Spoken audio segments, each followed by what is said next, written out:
Hey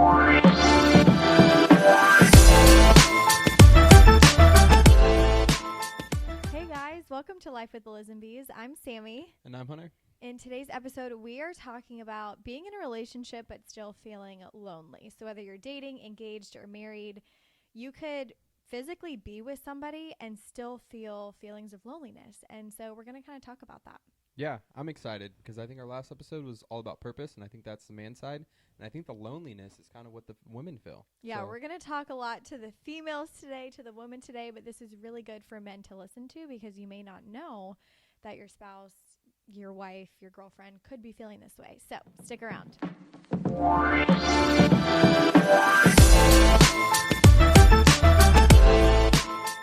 So when we first got married, in our first few years of marriage, Hunter, did you feel any feelings of loneliness at certain times in those first few years, even while we were married? Yeah, I mean, I definitely think a little bit because like our last episode, we talked about purpose, right? It was all about me.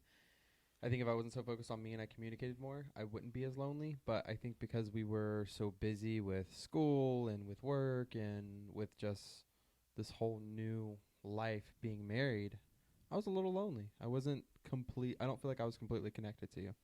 I think that there's this perception that when you get married or when you get into a relationship, like all of a sudden you won't feel lonely anymore. Yeah. Right? Like our society, our culture is like craving connection and craving to feel loved and to be loved and to give love. And we think that once we're physically with somebody or we're living together or we're married, all of a sudden those feelings of loneliness go away. Yeah. And while that can be true to a certain extent, especially in those first few months and that honeymoon phase of your marriage, you feel really deeply connected to your spouse. But as you get in a routine, in the mundane of school, of work, of life, your relationship can start to be as deep as it first was, and it can start to feel kind of just like you're going through the motions. And this is where most women then start to feel sometimes feeling of loneliness, and men as well, because of the lack of intimacy, the lack of communication, and the lack of just honestly continuing to pursue your spouse. And I would say from my perspective, for us, the hardest years so far in our 7 years now almost of marriage were those first like 2 to 3 years. Yeah, I would agree. Because we were like figuring out school and work, and we were on complete opposite schedules. Yeah. And I personally battled with feelings of loneliness even while we were married, because a lot of our conversations in the first few years of our marriage were surface level. They were, yeah. We were not like deep in talking about our goals, our dreams, our fears, our vulnerabilities. Like you shared last week, like you were living a life of quiet desperation, and I didn't even really know that you felt that way so deeply. Yeah. And this is where feelings of loneliness can start to come in a relationship when you're lacking that intimacy, whether it's through physical or communication. Yeah. No, I completely agree. I think our first year was really hard, number one, because as a man, right, we don't talk much, we don't communicate much, and that's all you ladies want. Yeah. You want us to communicate with you. Well, what do guys want? Like, what do most men want Peace that and makes quiet. them feel that makes them feel loved or connected to their spouse? When you think about it, like love It's languages. usually, intimacy, some kind of touch, feeling, Yeah. something of that nature, or acts of service, right? It's never really words of affirmation.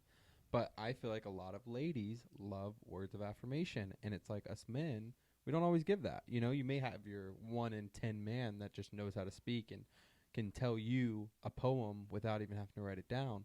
But most of us, like me, You have to put in effort. I got to put in a lot of effort to meet your words of affirmation.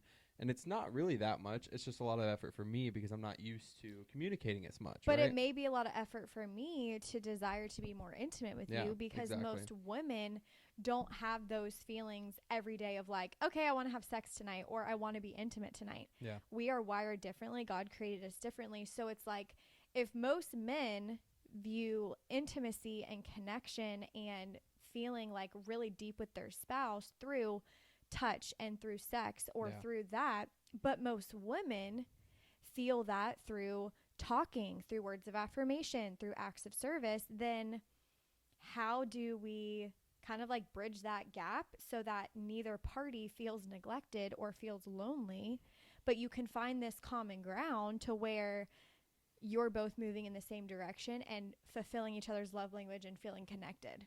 Yeah, I mean, we talked about it all last episode, right? Don't be selfish. Stop thinking about yourself. It's all about the other person. It's not all about the other person, but in general, when it comes to your marriage, it is a lot about the other person, right? If you're just trying to meet your needs and how you can be fulfilled, you'll never be fulfilled, because that's not the goal in your relationship. Your goal is to fulfill the other person, and then the other person should be fulfilling you as well.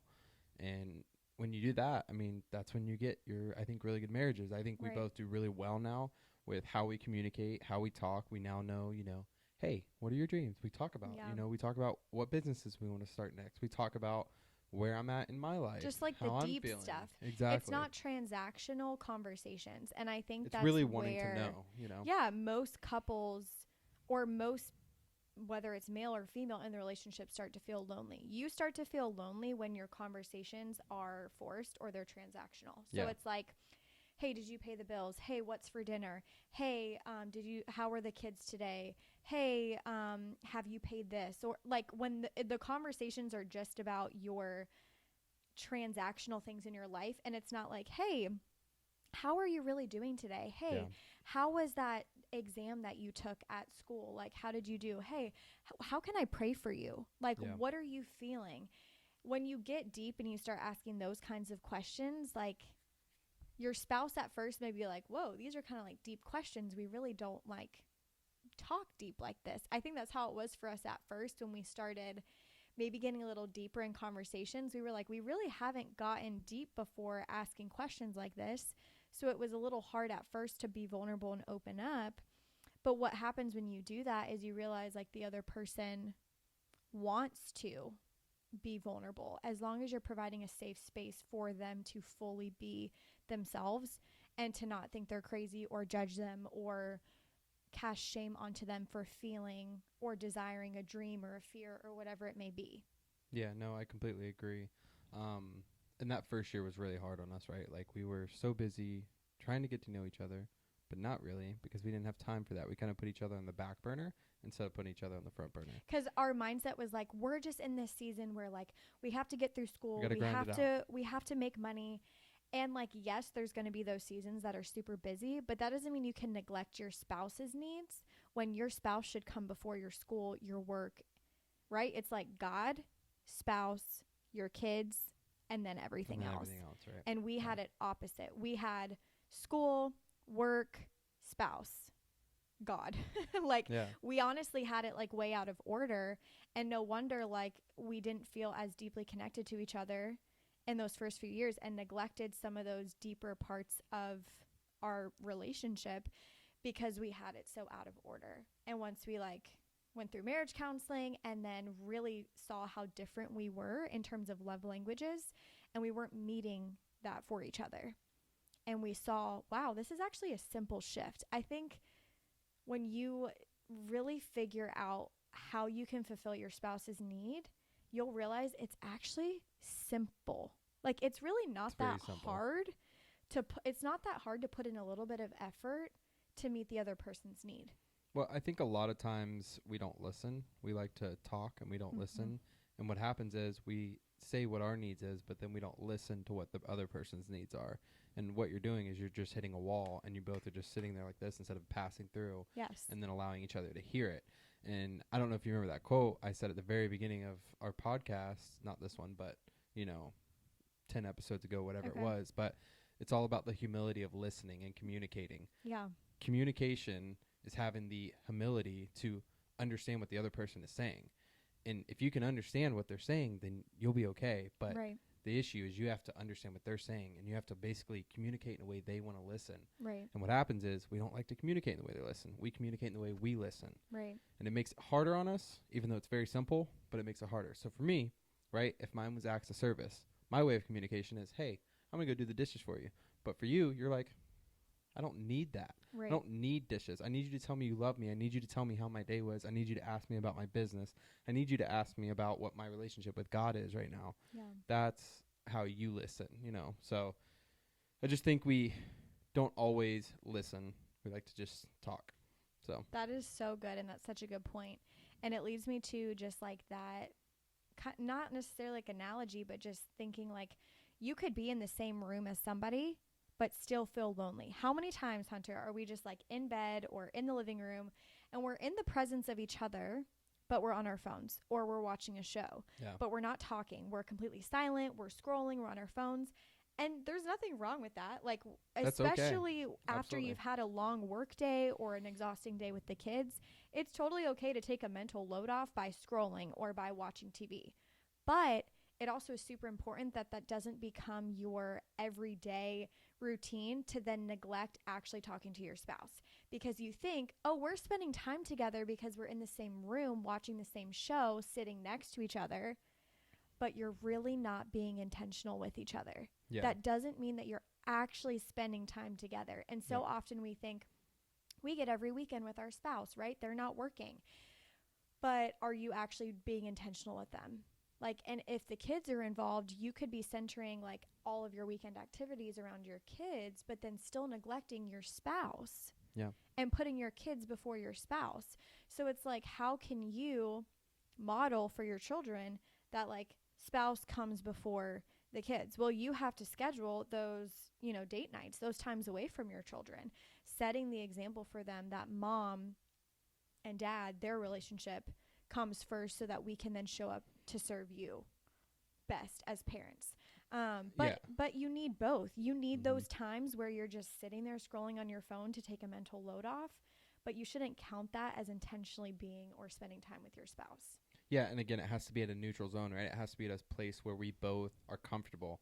Right now, I've noticed a lot of time before me and Sam go to bed, we usually spend like an hour on each other's phone, kind of getting our own separate time.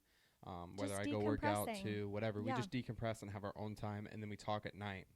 But I probably need to communicate with Sam more and say, hey, I'm grumpy at night. And I think she's noticed that. I'm a little more grumpy. I'm not a night owl. That's just not what I am. I am a morning person. He's a morning person. And I'm not a and morning she person. is not a morning I'm person. a night owl. So for me, I get up in the morning. I'm ready to talk. I'm ready to do whatever.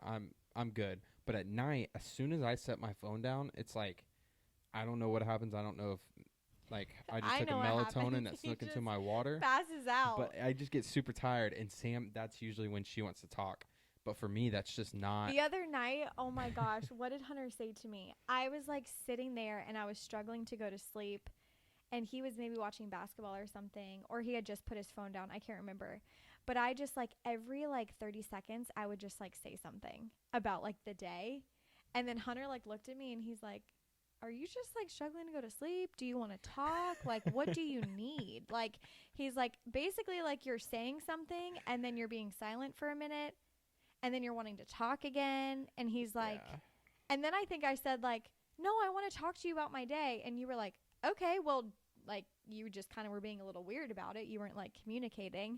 Yeah. And I think it just kind of comes back to like telling your spouse what you need. Like I probably should have said in that moment, like, hey, I want to talk to you about the day. Get off your phone for a second. I just want to share with you some moments from the day. But instead I was just like slowly like mentioning things. And then he was like, I can guarantee, I heard this the other day, I don't know who it was from, but I remember somebody saying they think the leading cause of divorce is communication, like communicating your expectations.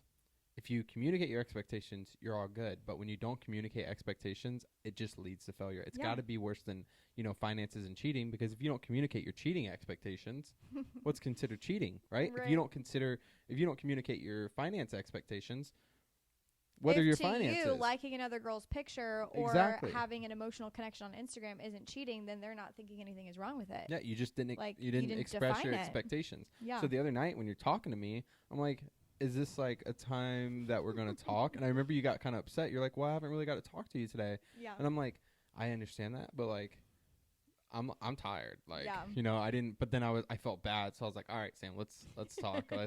But you guys have to understand, As it was like 12 a.m. 11:30 p.m. Yeah, it was like at 11:30, 12 a.m. or something like that. And we had opportunities to talk before. We absolutely were did, just, again, we were doing other things. And I think moving forward, I think we should talk before we decompress. Yeah. I don't know. Whichever way. We got to find another time, because for me, as soon as like I get off my phone or we turn off the TV, I just pass out. I get so tired. I am and so it's annoyed hard for me to be engaged. with my husband that my husband he likes to go to sleep with the TV on. I do. It's bad. We put a movie on. He's my like, "Hey ADHD. Sam, do you want to watch a movie tonight?" And now my typical response is no. I don't want to watch a movie with you because you don't watch the movie. I 10 do. minutes into the 20 movie, minutes. Give me 20. 10 minutes into the movie, he scoots his little head over to my area and rests his head on my It's like chest. a little kid. Sam thinks I'm cuddling So with that her. I can't see his eyes. And then within a few minutes, he's asleep. And then I'm stuck watching a movie for the next hour and a half. Because when I start a movie, I finish the movie. Listen, can't I go finished to some. sleep without finishing the movie. If you put on like a mystery, like what's that movie? What was it? Knives Out or yeah. Mystery Murder on But- Netflix. If you put on one of those and I'm interested, I'm in. Hunter It's chose to watch Matilda the other day because he'd never seen it. And I was like, this is a classic. We got to watch Matilda. And we put Matilda on. Y'all, he's asleep within 30 minutes. And I'm so upset because I'm like, It was this kind of movie boring. Not gonna is lie. so good. This is a classic. I was pretty And bored. anyways, We're getting a that's little off topic. off but topic. But let me give you some signs that you can identify in your relationship if you're feeling lonely right now, but you're dating, engaged, or married. If you're having a lack of intimacy. So obviously, Hunter and I have talked about this a lot. We don't encourage or advise couples to have sex before marriage. So intimacy while you're dating obviously could look like hand holding, hugging, kissing, Yeah. but not taking it that step further sexually, because that's what the Bible says and that's what we believe.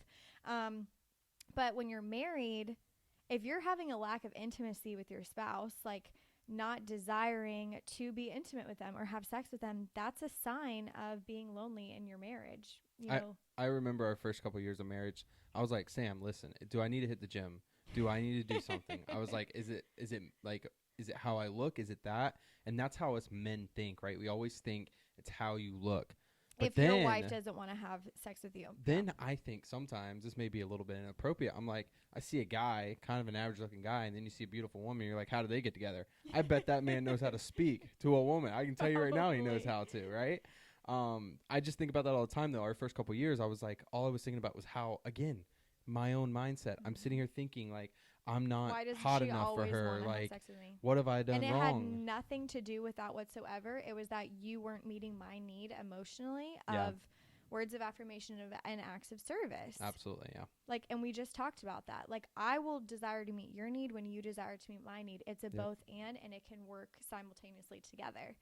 But that is a sign of being lonely in your marriage. And I would say in the first few years, that probably is why I did feel those feelings of loneliness. It's because we weren't meeting each other's love language. Well, I think it was that. It wasn't meeting each other's expectations. And then I also think We had unrealistic expectations. we had weren't God so communicating low them. Mm-hmm. on our totem pole that you were like, how can you fill every single need that I have? So again, we're sitting here saying we need to fill every single need, but we're completely missing that big part where God fills this whole thing for you that can literally fulfill The everything. Lord should sustain you. He can sustain you in any more than your situation. husband or wife will ever do. And we're going to sit here and tell you, like, yeah, the world is going to tell you, yes, we need to fulfill these. We do need to fulfill these languages because we are human and we need that. We need that human touch right there, right Yeah. now. But you should want to, yeah. But you should want to, right? But God is going to fulfill a big thing in there. And I think Sam lacked that a little bit. I did. If I'm correct. You lacked that a little bit. And so did I. We both did in our first couple years. And so the communication just was bad. The love languages was bad. The just worship for God was bad at the time. Mhm. And it just led to this just pulling apart. Yeah, I wouldn't 'cause say we pulling had apart. We still loved each other like crazy. It just, we weren't getting closer. No, was we weren't always- we were growing just together. On the fence, just We hey, were I like love we were you. like never talking about divorce or never like Never anything like that. it, but we were not like working as a team. We weren't growing. together. And I think if we kind would have of just grown, existing in our relationship, going through the motions, just like okay, like we love each other, and some days are good, some days are bad, but it wasn't. Yeah, like we were really doing life, growing, and having fun together. yeah. And I think if people really understand the power that they have as a couple, Mm-hmm. then they would get after it. But I don't think people realize it until they start communicating, they start growing. Because for us, we have grown so much over And the it means last 2 getting years. very uncomfortable and vulnerable. Absolutely. And sharing deep parts Mhm. of your future, your fears, your dreams, your deepest, darkest trauma, your childhood, like all those things, uprooting them and then walking through it together. That's what then grows you, and then getting aligned and honestly just wanting to support each other to become the best team that you can possibly be. And this is so important for young marriage, right? Because we're both still growing. We're both still growing up. So our mindset could change. I don't still have the 17-year-old, 12-year-old mindset that I once had that Sam knew, and neither does she, you know? So she's changing while I'm changing. And if we're not communicating, which we weren't when we were changing there from that 18, 20 years old, and we're still changing, but we weren't communicating, and it was just like we weren't nothing. It was just, we were just stale. And if we were communicating, we were growing at the time, we could be 5 years advanced where we are now. I mean, I'm not saying we're doing bad at all, but we could just be so much further, and we could be doing so much better because we communicated and we talked about our dreams. We talked about our vulnerabilities, like you were saying. So you guys just can communicate. learn from our Communicate. failures. It wasn't a failure. It was a growing. It was a growing. You can learn from our lessons teaching. that we've learned. Yeah. But lack of intimacy is a sign that you are feeling lonely in your relationship. Another one is you feel lonely even when you're together, or you're intentionally avoiding your partner. So like when you're with your partner, you want to keep busy doing other things like around the house, or maybe like you stay at work later because you actually want to avoid them. That's what I've been doing recently. I've been staying at work a little bit later because I'm like, man, I don't want to get home to Sam. That's such a lie. Or you're scrolling social media with them nearby just because you don't want to talk to them, or like have to deal with them, right? Like, so you're finding all these ways to avoid them. Did you ever do that? No. I don't think. I didn't feel that. Okay. I always felt like when we were together and we had time to actually spend time, I feel like we did a really good job. We just struggled again on communicating. We just kind of like watch movies and call it a day. The biggest feelings of loneliness I had stemmed from our lack of communication, and you knowing, like, my just Boston, wake up. Sorry, our dog's snoring right now. Boston, wake up. I love you. Sorry for waking you up. You look cute right now. You're snoring too much. Goodness gracious.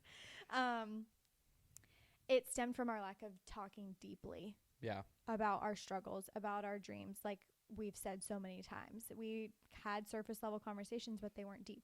That's where my feelings of loneliness came from. And actually, there is this thing that as I was researching for our podcast topic that I came across, which is the walk away wife syndrome. Okay, I don't know if anyone's heard this before. It's not like an actual syndrome or diagnosis. There's just so many wives that have been through this that they've deemed a term for it, the walk-away wife syndrome. And basically the definition or the term is used when wives leave their husbands. Basically, an unhappy wife suddenly divorces her spouse without warning, and the spouse is like, what the heck? What happened? Because 2/3 of divorces in our country are filed by women, often leaving their husbands surprised. Like, why does she want to get a divorce? Asking and posing all these questions. Many women are filing for divorce after years of asking their husbands for things like more quality time and more meaningful conversations, but nothing is changing. But one reason men shut down in relationships, this is research I'm sharing with you guys, is due to lack of physical intimacy, which for them is their bid for emotional connection. So here's an example. Women often need to feel close and connected to their spouses emotionally before they're interested in having sex or being physically affectionate. But on the other hand, men often need to feel close and connected through physical touch before they're interested in spending quality time together, having meaningful conversations, or sharing life's load like kids, chores, and so on. So the problem isn't that we have different love languages or that you have a different love language with your spouse. That is not the problem. There is nothing wrong with you, and there is nothing wrong with them that your love language is different. Actually, in most healthy, happy marriages, the spouses are different. Me and Hunter are completely opposite. In the couples group that we lead at church, like only one couple in our group is the same, Keely and Zach. Yeah, literally. Shout out, Keely and Zach. And they're about to get married, and it's going to be amazing. But like most couples are opposite in their love languages. Here's where problems occur, like we just talked about. When you fail to recognize your spouse's way of feeling loved and you make no effort to speak their language. It's all about you, right? You're being selfish. So when you as the spouse feel disconnected or unloved, you shut down. and then you start feeling lonely, and then it's, you know, like a cry for help. And then the husband thinks, okay, I'm not hearing anything bad from my wife anymore. I'm not getting nagged on. So the husband thinks no news is good news. Like, she's not bugging me, she's not bothering anymore, whatever. But then that no news, thinking it's good news, is actually when the wife then decides that she's going to file for divorce. Because the husband is so he has such a lack of awareness that, like, it's gone so far, so deep, Yeah. that she's ready for divorce. And I see this on social media comment sections all the time. Yeah. Every time I'm on TikTok and there's like a divorce TikTok or there's a relationship issue TikTok, it's all of these women in the comments saying, I wish my husband did this, or I wish my husband knew how I felt, or I wish that my husband would speak my love language. And it's like, one, my first question for you as like the woman is like, are you telling them? Are you communicating with them? That's like the first step. You can't expect your husband to read your mind. I did that for many years and expected Hunter to realize that he just needed to read my mind at all times. And if he couldn't read my mind, that was a him issue, not a me issue. Yeah. Completely unrealistic. Number two, you're expecting your spouse to meet every single need socially and emotionally. And Yeah. you don't have relationships outside of your spouse. Also something that I did and put on Hunter in our first few years and expected him to meet, and sucked at communication. So like, I see these comments of women all the time expressing that their husbands are lacking in this area. And my first question and challenge to women is like, are you truthfully like going to your spouse and saying, hey, like we need to talk. Like, I am feeling this way and it's serious. Like, it's not a joke. Like, I'm feeling this way. Here's why I'm feeling this way. And you as the wife need to own your feelings. But what you don't need to do is cast blame onto them. Yeah. And make it all like, well, here's what you're not doing. And I feel this way because you're not doing this. No, that is complete. You need to read the book Boundaries by Dr. John Townsend and Henry Cloud if you are known to cast blame on the other person. That book changed my mindset and truly changed my life of how I navigate my relationship with Hunter, because it forces you to take personal responsibility and actually realize that if you don't set boundaries in your life with your spouse, with your kids, with other relationships, then things aren't going to work out very well for you. So those are kinds of like, I wanted to walk through that walk away wife syndrome and kind of like bring it up because it's a real issue if 2/3 of divorces are filed by women. So like for you, Hunter, from a man's perspective, as you're hearing all of this and the problems that women are feeling and that they're facing and why they're walking away. Well, this is really funny, right? So our last episode, we talked all about how men commit suicide and women don't know why. They're like, why? I don't understand. Well, he's living in this quiet desperation. Well, why are women leaving their husbands? I don't know why. She just leaves me. Well, because they're living basically in a quiet desperation as well. Because they're loneliness. So you got one guy who's sitting over here in purpose, who's trying to find his purpose or trying to get out and live this crazy life that he, always dreams about. And then you have this other woman who's over here, the wife, that is saying, hey, I want to be talked to. I want to be communicated to. Or I need these certain expectations. The kids, or I want help at home. They're not communicating these certain situations or these certain things. How easy is that to lead to divorce? It makes so much sense why people do it. And like we said, if you don't communicate what your expectations are, if you don't communicate that you need certain things, if you don't communicate that your loneliness, you don't communicate that your purpose isn't good, then how are you ever going to survive? And of course a woman's going to leave. Yeah. And of course a man who's not getting asked certain questions or not being, just communicating with his wife or putting God first or Jesus first, and if you're not doing that, then of course he's going to commit suicide, right? He's going through something, and then you have the wife on the other side. It's like, yeah, I'm going through something as well. And then what happens is you're both thinking about yourself, and you're not thinking about the other person, right? So of course a woman's going to walk away. And you're being quiet about it. You're being quiet about it. You're expecting them to read through the lines of your feelings, your emotions, your face, your body language, and it's like that is putting way too much expectation on either person to expect of them to know what you're thinking and feeling. Well, again, it stems down to all about thinking about yourself. Mm-hmm. The husband's thinking about how can you help me. The wife's thinking about how you can help me. And nobody's thinking about how they can help the other person. And work together. And work together. So It's like you're struggling. I'm struggling. but We're they don't both know struggling. because nobody's communicating. We're not communicating. Nobody knows. So how can we work together as a team? You freaking communicate. And loneliness can be on both ends. It can be on the husband's side as well. There could be things that he needs help with.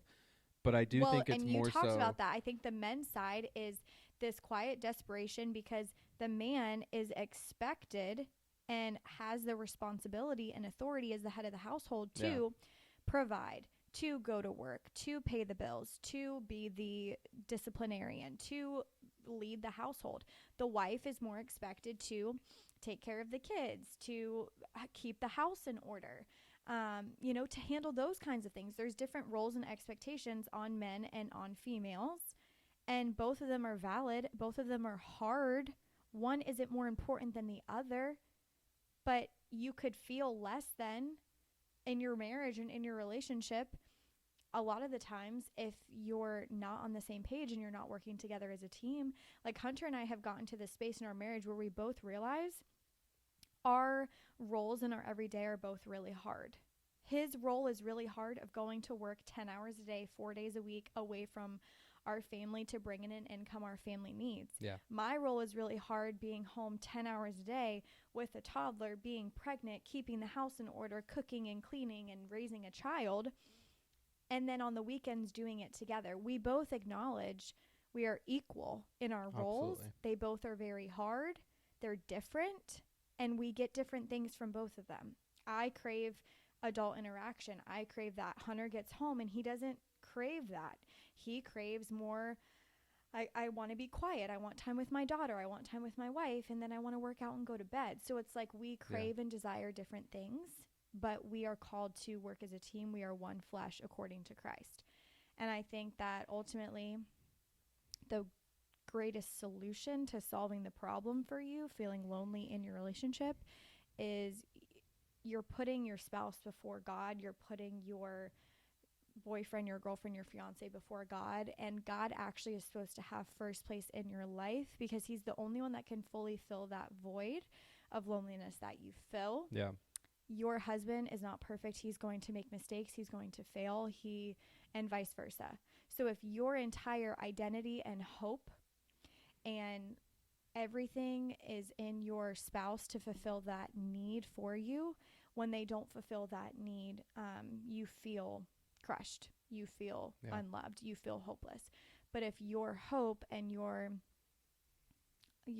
just soul is aligned with Jesus, he will never let you down. Your spouse will let you down. He won't let you down. But that doesn't give your spouse a pass to not also uphold the responsibility of fulfilling your love language. They still need to do that.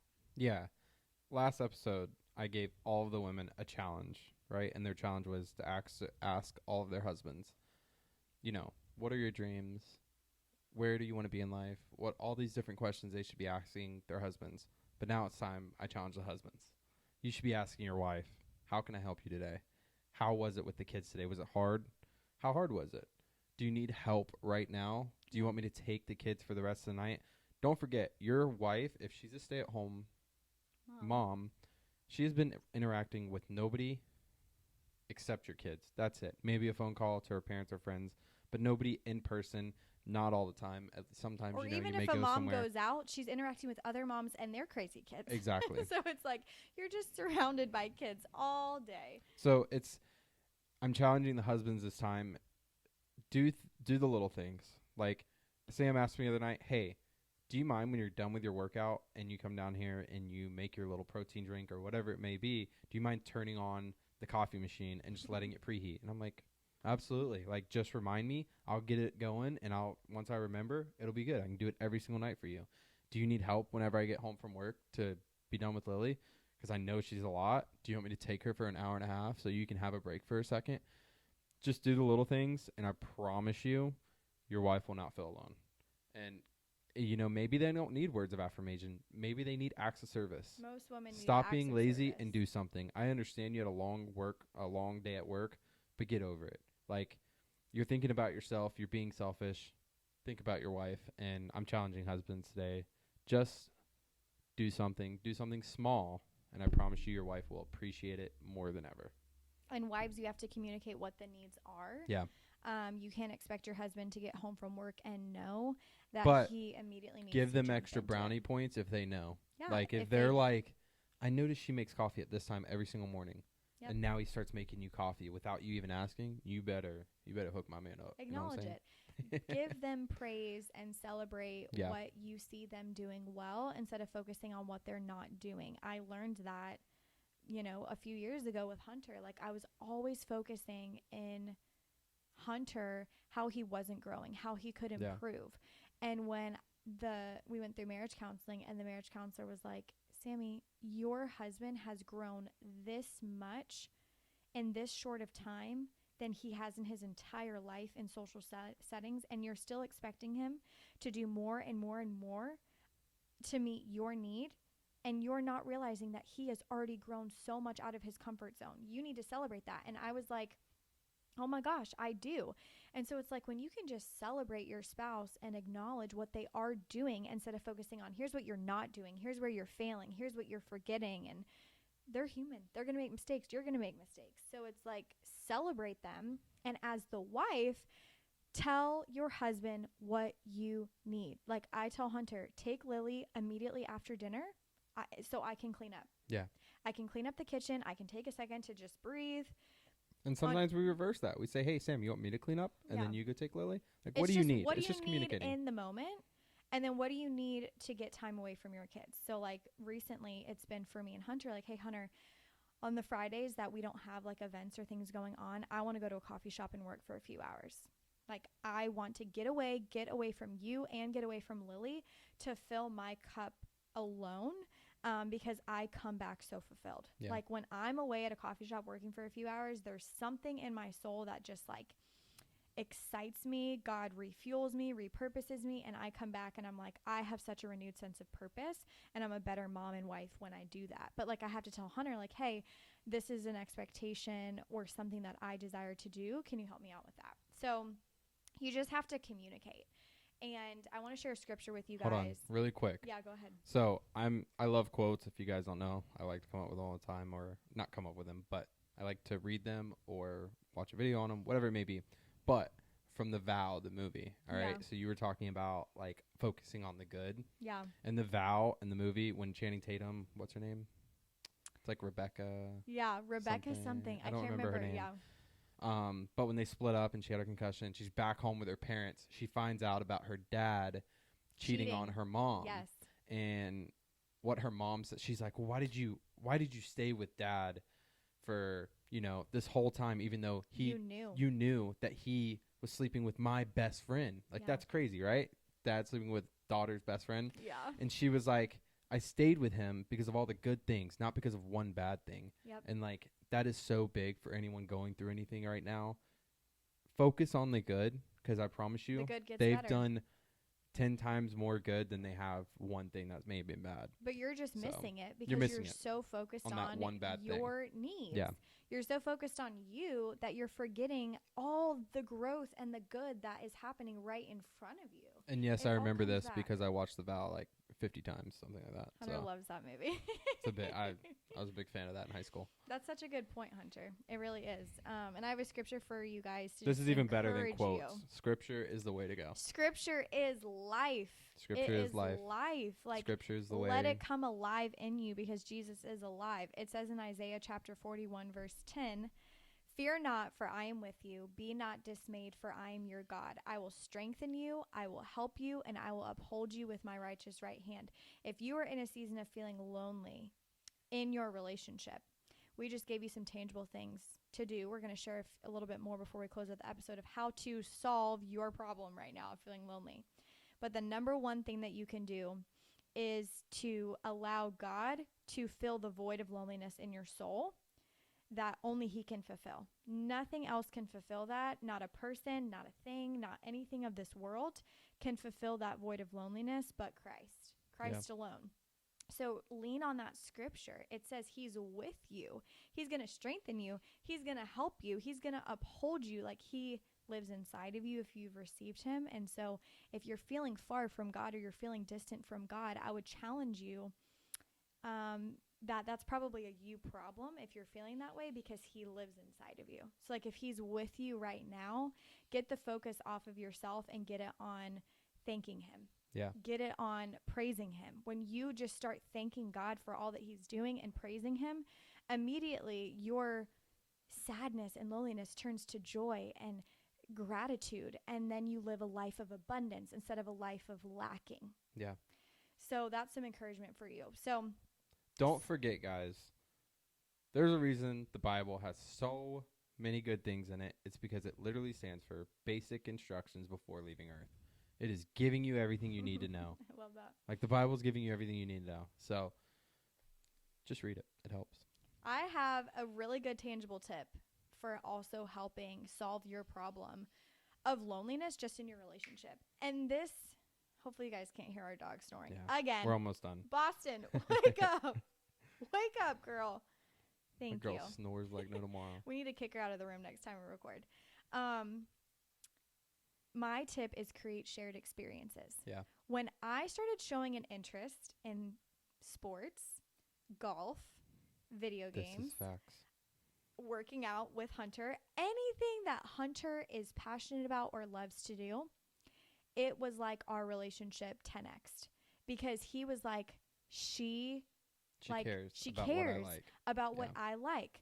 When Hunter shows an interest in my business, in my stupid TikTok videos, when he watches them a million times and says, Sam, they're so funny and they're so amazing. Like when he shows an interest in the things that or help I create love, ideas for you, whatever it may be, right? Yeah, like when he shows interest in that, I'm like, I feel so loved, because I'm like, he cares about what I find interesting or fun. And so like that's a tip for you. Like when I was super obsessed with The Bachelor and The Bachelorette, and it's not Hunter's cup of tea, and he could go play video games or something. You best bet I'll be there every single Monday night at 8 p.m.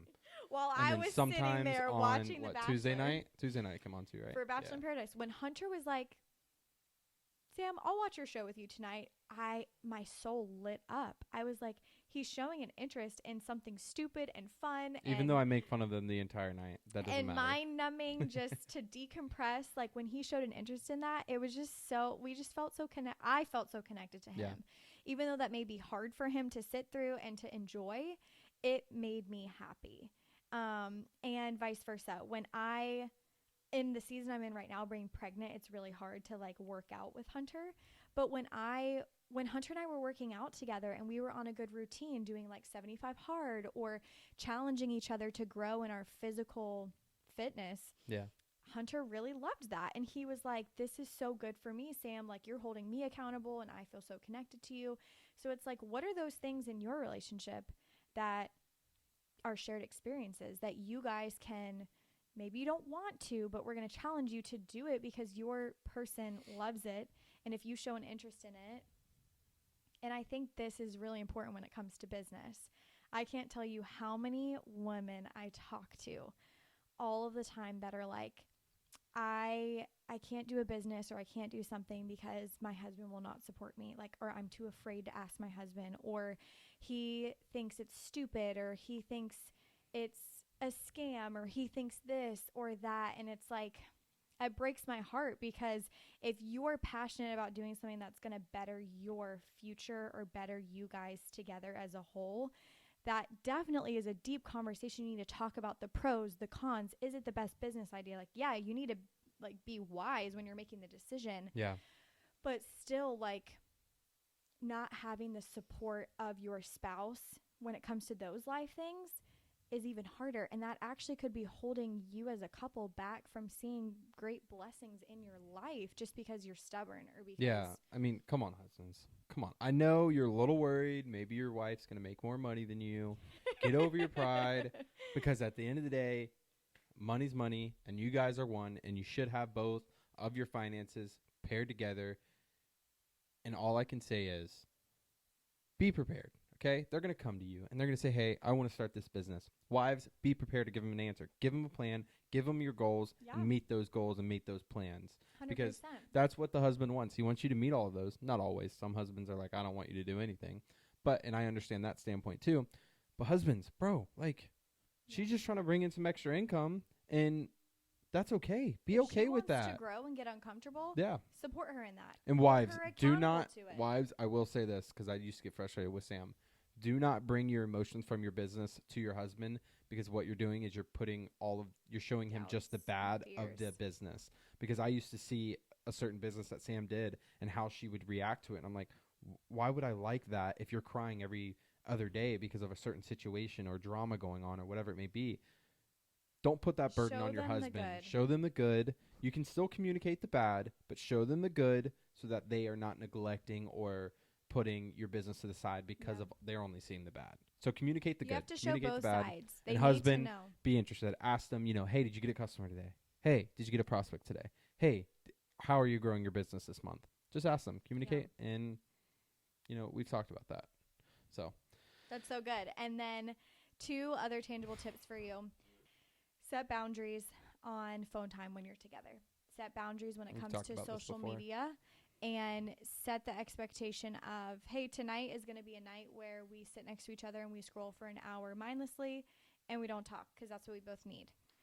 Hey, tonight's a night where phones need to go down. Like I just told Hunter last week, I want you to communicate with me when basketball games are on, golf is on, or an important sporting event is on, so that I know you're going to have your phone present and be on your phone on a certain I do night. want to point out, most people would probably watch on the TV, but I'm trying to be nice and just watch on the phone. So I do want to point that out. But I just want to I'm know trying. like what those nights are. And again, this just helps set a boundary for social media time. So I know, okay, if Monday, Wednesday, and Fridays there's basketball games, that's something Hunter's passionate about, that gives me an opportunity to watch it with him Yeah. and be involved with him. And then Tuesdays and Thursdays, when basketball is not going on, that gives an opportunity for us to spend intentional time together with no phones. Yeah. And watch a movie and not go to sleep and things like that. So that's a tangible tip. And then final tangible tip, especially if you have kids, you got to spend more intentional time together away from your children. You Yep. have to plan at least 2 date nights a month, and 1 overnight planned a year. Hunter and I just took our first overnight away from our daughter a few weeks ago, combined it with our baby moon before baby number 2 comes, and we had the best time. We got to go to the beach and go to a golf tournament and do fun things and just connect and be intimate, and it was just amazing. And it was the first time together we got to spend a few nights away from her, and it was hard figuring out childcare and having to navigate that and spending the money on childcare, but it was 100% worth it. Yeah. No, I completely agree. And it's okay to miss your kids while you're on the trip. You can talk Yeah. about them the whole time if you want, but it's about getting away and remembering it's all about you guys, and the kids come second. And Don't put the kids modeling that before, for your kids. or And I kids come think as third, your you know what I kids get older and they know every year or twice a year, mommy and daddy take their time away, they're going to see how you model in your marriage what they're supposed to look for and do in their marriage one day. So Yeah. if you're not modeling it well, then they're not going to know what they're supposed to look for and what they're supposed to do in their marriage one day. Okay, so that is it for today's episode on feeling lonely while in a relationship and how to overcome that and how to communicate through that. And so we hope that you took a lot of value away from this episode, because we honestly talked about a lot Yeah. of really good tangible things that you can take away to work on right now. Like, tag somebody in this episode that is in a relationship that maybe personally that is struggling with loneliness, or they could take these tips and it could better their relationship. That's our hope, and our desire is that this episode would reach people that need this encouragement and need this challenge, and just need to hear our testimonies. So as always, we release a new episode once a week, so make sure that you are subscribed here on YouTube and that you are following along on Apple Podcasts or Spotify, so that you're getting notified when we release new episodes every single Monday. Yeah, absolutely. And please, we are begging you with everything, give us some questions. Give us the crazy ones. We don't care what The they feedback. are. We're not going to, Judge shout you you. out and say, hey, Susie over here gave a question last week at this certain time about her husband. We will No, always keep it anonymous. It'll always be anonymous, but we want you guys, send us an email at lifewiththelistenbees@gmail.com, or go on our Instagram. We have all kinds of reels on there. We have all kinds of podcast everywhere. Leave in the comments or DM us, whatever it may be. Just send us a question. We want to answer it. Anything you're going through, any kind of struggle you may going through, it could be goofy, it could be funny, it could be sad, it could be, bad, whatever it may be. Just give us a question. We love to answer it. We can do a whole podcast on just answering questions if you guys want. So, yeah, just give us topics too, whatever you guys need. Yeah, continue to just engage, especially on social media. That really helps us grow. We've started being super consistent every day, posting reels and shorts and TikToks because we want to reach people that, like young couples that we really want to reach need this audience. message. So help us do that because you're a listener. You're tuning in right now. So you guys are awesome. supporting us and keeping us going. So, yeah. All right. We will see you guys in the next episode. Awesome. Later.